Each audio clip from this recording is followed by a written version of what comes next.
Hili ni shamba la miembe kama jinsi unavyoona. Miembe kuna aina mbalimbali ziko hapa katika shamba hili la miembe, na hii tuliopo hapa hii ni aina mojawapo inaitwa Kent.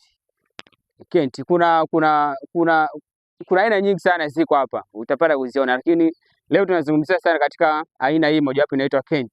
Sasa Kent sifa yake kama jinsi unavyoona, embe kubwa sana hili kama jinsi unavyoona, na hapa bado halijakomaa, linaendelea na litakuwa kubwa na kubwa zaidi. Kwa hiyo ndugu wakulima, kitu ambacho nataka kusema tu kwa haraka ni kwamba aina hii kama jinsi ambavyo kuna aina zingine kama Alfonso Bolibo, Tommy, ila hii aina ni nzuri sana kwa wale ambao wanalima kwa ajili ya biashara, kwa sababu inachelewa kwanza kukomaa.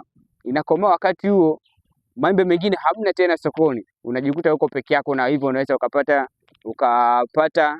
kipato kizuri sana. Lakini pia faida nyingine ni kwamba maembe yake yanakuwa makubwa sana kama jinsi unavyoona. Ili mzigo bado haujakomaa, lakini hali inatia hamasa, inakuwa nzuri sana. Lakini pia jambo lingine ambalo unaweza ukanufaika katika zao hili la miembe, hususan katika aina hii ya Kent, ni kwamba embe lake, tunda lake ni tamu sana. Kwa hiyo na watu wengi wanapenda kwa sababu ya ukubwa.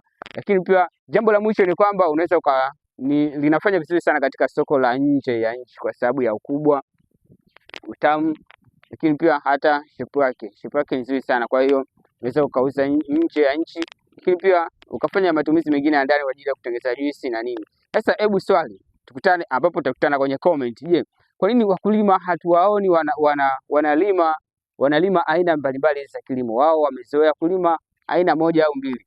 Je, tatizo ni wataalamu kwamba hawawaelimishi, au tatizo ni wakulima kupokea yale wanaoelimishwa na wataalamu? Tukutane kwenye comment kwa ajili ya kushauriana.